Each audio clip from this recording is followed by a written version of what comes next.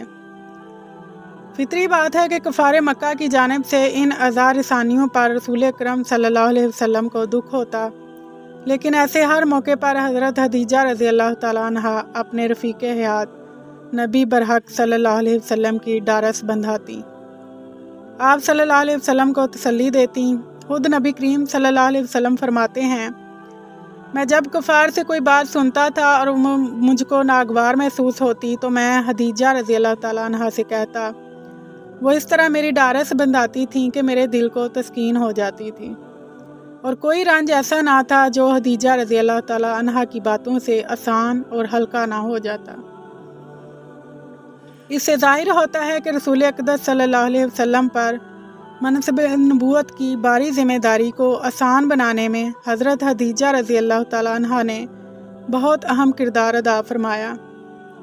جب کفار مکہ تمام تر مظالم کے باوجود مسلمانوں کو اسلام ترک کرنے پر آمادہ نہ کر سکے اور اسلام کی دعوت کو پھیلنے سے نہ روک سکے، تو انہوں نے آپس میں صلاح مشورہ کیا اور فیصلہ کیا کہ نبی کریم صلی اللہ علیہ وسلم کے خاندان بنی ہاشم کا مقاطعہ کر دیا جائے۔ چنانچہ ایک قرارداد لکھی گئی کہ آئندہ سے کوئی فرد بنی ہاشم اور بنی عبد المطلب کے کسی فرد سے کوئی تعلق نہیں رکھے گا، نہ ان سے شادی بیاہ کا تعلق قائم کرے گا، نہ کوئی تجارتی لین دین کرے گا، حتیٰ کہ ان سے بات چیت بھی نہیں کرے گا۔ یہ قرارداد لکھ کر خانہ کعبہ میں لٹکا دی گئی۔ اس مقاطعے کے نتیجے میں نبی کریم صلی اللہ علیہ وسلم اپنے خاندان کے ساتھ ایک گھاٹی شعب ابی طالب میں محصور ہو گئے۔ لوگوں کا خیال تھا کہ حضرت خدیجہ رضی اللہ تعالیٰ عنہ اس موقع پر اپنے خاندان میں واپس چلی جائیں گی، لیکن انہوں نے تنگی اور سختی میں اپنے شوہر کا ساتھ دیا اور مسلمانوں سے دوری اختیار نہ کی۔ یہ مقاطع 1-2 دن نہیں 3 سال تک برقرار رہا۔ یہ بڑا مشکل دور تھا۔ بھوک کی شدت سے بے تاب ہو کر صحابہ کرام نے سوکھے اور بدمزہ چمڑے تک تناول فرمائے۔ کئی کئی دن کا فاقہ رہتا۔ کفار مکہ گھاٹی کو جانے والے راستے کی نگرانی کرتے رہتے تھے اور باہر سے کوئی شے گھاٹی کے اندر پہنچنے نہ دیتے تھے۔ کبھی کبھار ایسا ہوتا کہ حضرت خدیجہ کے ایک بھتیجے حکیم بن حزام کھانے پینے کی تھوڑی سی اشیاء چپکے سے بھیج دیتے تھے۔ حضرت خدیجہ رضی اللہ تعالیٰ عنہ یہ اشیاء گھاٹی میں قید لوگوں کے درمیان تقسیم فرما دیتی تھیں۔ 3 سال کے بعد مکہ مکرمہ کے کچھ نیک دل افراد نے مل کر فیصلہ کیا کہ اس سنگ دلانہ معاہدے کا ختم ہو جانا چاہیے۔ ان افراد نے خانہ کعبہ میں کھڑے ہو کر مقاطعے کو ختم کرنے کا اعلان کر دیا۔ ابو جہل نے مخالفت کی، لیکن کئی قبیلوں کے افراد نے مقاطعے کے خلاف رائے دی۔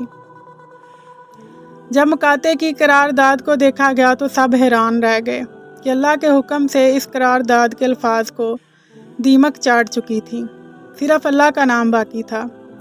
مقاطع 10 نبوی میں ختم تو ہو گیا، لیکن 3 سال تک فاقہ کشی کی صعوبت برداشت کرتے کرتے حضرت خدیجہ رضی اللہ تعالیٰ عنہ بہت کمزور ہو گئی تھیں۔ کچھ ہی عرصے بعد آپ بیمار پڑ گئیں اور اسی حالت میں اپنے رب سے جا ملیں۔ ہجرت سے 3 برس قبل 65 برس کی عمر پا کر ماہ رمضان میں مکہ مکرمہ کے اندر انہوں نے وفات پائی، اور مکہ مکرمہ کے مشہور قبرستان حجون یعنی جنت مولا میں خود حضور اقدس صلی اللہ علیہ وسلم نے ان کی قبر انور میں اتر کر اپنے مقدس ہاتھوں سے ان کو سپرد حق فرمایا۔ اس وقت تک نماز جنازہ کا حکم نازل نہیں ہوا تھا، اس لیے حضور صلی اللہ علیہ وسلم نے ان کی نماز نہیں پڑھائی۔ حضرت خدیجہ رضی اللہ تعالیٰ عنہ کی وفات سے 3 یا 5 دن پہلے حضور صلی اللہ علیہ وسلم کے چچا ابو طالب کا انتقال ہو گیا تھا۔ ابھی چچا کی وفات کے صدمے سے حضور صلی اللہ علیہ وسلم نہیں نکلے تھے کہ حضرت خدیجہ رضی اللہ تعالیٰ عنہ کا انتقال ہو گیا۔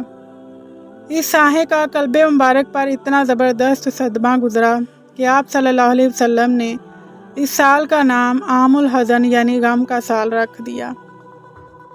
رسول اللہ صلی اللہ علیہ وسلم حضرت خدیجہ رضی اللہ تعالیٰ عنہ کی وفات کے بعد بھی انہیں ہمیشہ یاد فرماتے تھے۔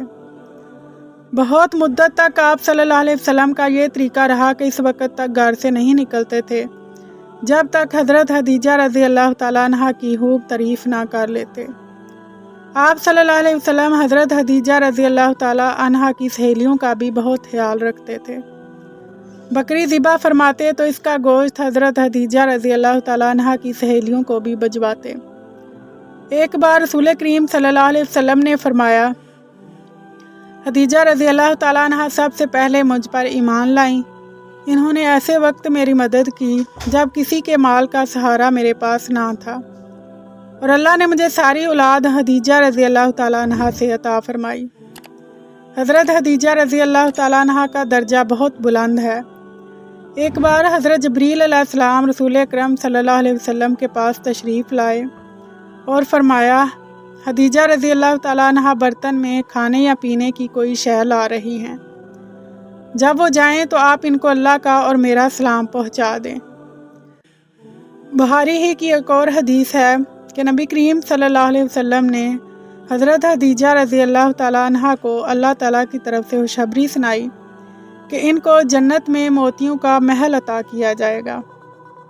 اللہ تعالیٰ حضرت خدیجہ رضی اللہ تعالیٰ عنہ پر لاکھوں رحمتیں نازل فرمائے، جو اللہ کے محبوب ترین بندے کی غمخوار اور بہت محبت کرنے والی تھی۔ اللہ نے اپنے حبیب محمد صلی اللہ علیہ وسلم پر نبوت کی جو گراں بار ذمہ داری عائد فرمائی، اسے ادا کروانے میں حضرت خدیجہ رضی اللہ تعالیٰ عنہ کا کردار نہایت اہمیت کا حامل ہے۔ تو معزز ناظرین، اگر آپ کو ویڈیو اچھی لگے تو پیارا سا کمنٹ کر دیں اور سبسکرائب کر دیں، لائک اور شیئر کر دیں، اور اللہ تعالیٰ کے دین کو لوگوں تک پہنچانے میں ہمیں سپورٹ کریں تاکہ زیادہ لوگوں تک اللہ تعالیٰ کا دین پھیلایا جا سکے۔ آپ کے سپورٹ کی ضرورت ہے، پلیز آپ لوگ ہمیں سپورٹ کریں۔